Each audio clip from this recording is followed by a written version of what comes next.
Ilan po anak nyo? Po, Kapalaran. Ilan po anak nyo? dalawa po. Dalawa. Pares tatay. Opo.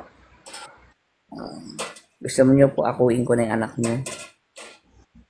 Ho? Pag-aaralin ko na yung anak nyo.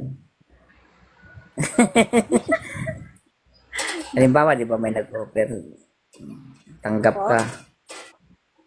Gusto mo ba noon? Halimbawa, tanggap ka ng lalaki. Ganun talaga po May jowa hanap. ka ba ngayon? May jowa ka ba ngayon? Wala po. Medyo, wala. Baka sinasabi mo lang yan para may Hindi mag-give naman, sa'yo. may nang nanligaw naman, pero iba talaga yung ano.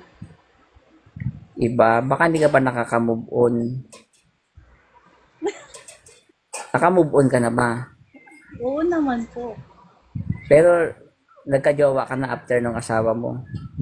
Opo. Matagal kayo? Hindi naman po gaano, tama lang. Ibig sabihin, hindi gaano, 2 months and a half, ganyan. Oo, ganun po. Months, months. Pero Mm. hindi na talaga inulit kasi mahirap talaga makahanap. Oo, kasi, di ba, kailangan hindi lang ikaw ang mahalin yan, pati anak mo. True. No? Kailangan talaga sa isang relation, mahalin muna yung anak bago talaga Tsaka, yung... kadalasan kasi sa single mom, target ng mga fuckboy. Alam niyo po ba yun? Di ba? True. Yan, realidad ng Ang buhay yan eh. karamihan talaga sa TikTok po, karamihan po talaga sa TikTok po, ang hanap nila yung mga ganyang, Yan kasi ang mindset.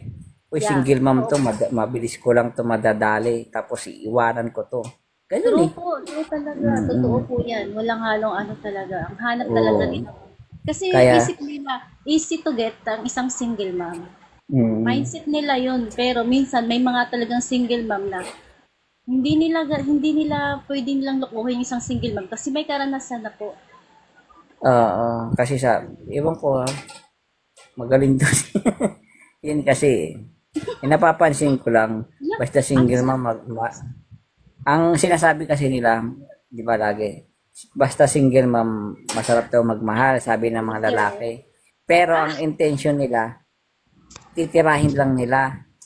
Yun talaga intention. Hindi totoo yun. Kunwari, Wala sir, single mom tayo, gusto natin single mom, pero may hidden intention. Di ba? Oo. Doon ka wag Hala, titir. Hindi kasi yun nga napapansin ko. Yung iba kasi ayaw pag-usapan eh. Masyadong no? Bubulahin. Sige, tanggap ko yung anak mo. Pag natira na, wala na. Alis na ulit. Kawawa ang kaya single mo. true yan sir Liam. Mm-mm. Ano kasi ako, observant kasi ako eh. Pero yung Tsaka isang ano mo ata, yung isa yung sab, followers dito, niloloko ka sir. Tirador yan sa anong sab, single. Tirador niya ng single mom. tira doon ng single mom. Sana nakadami na ako. Uh, sa Ay, iba grabe kayo. nakatingin. Huwag kayo manghusga ha. Pero halimbawa, nanap mo sa isang lalaki, ano yung mga katangian? Ganun. Paano mo na-analyze mo ba yun na isang lalaki? Gusto lang nito, bimbang. Oh, Nararamdaman mo ba yun yun? naman talaga yung first mindset ko sa isang ano, pag sabihin lang nito, pag makita ng pogi, sabihin nito, pogi ito, hanap lang nito, bang bang. Not in serious Halimbawa, relation. halimbawa ako, titignan mo ako, anong husga mo sa akin? Sige, Ano? okay. Ang first impression ko po sa'yo, ano, mabait, tapos smiling face. No probs. O, di ba? Sila lang nanguhusga sa akin. Mga followers ko nanguhusga sa akin, napakawalang iya nyo. Siya nga, hindi ako inusgahan eh. O, expect Wala nyo sir, siguro ang dami bimbang. mong followers. Oo, kasi nga, ako, influencer Hindi ko ako eh. alam. Influencer kasi. Ay, sorry, sorry. Mm-mm. Wala, ang dami mong followers sir. Mm-mm. Mabait kasi talaga ako, madam. Yan.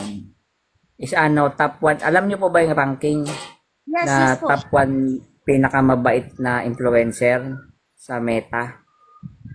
Ako po yung number 1 dun. Ewan ko kung mahanap nyo pa po yun eh. Pero may rankings. Guys, sa followers ni sir, follow nyo naman ako guys. Paranas naman. Joke. Paranas daw. Dali.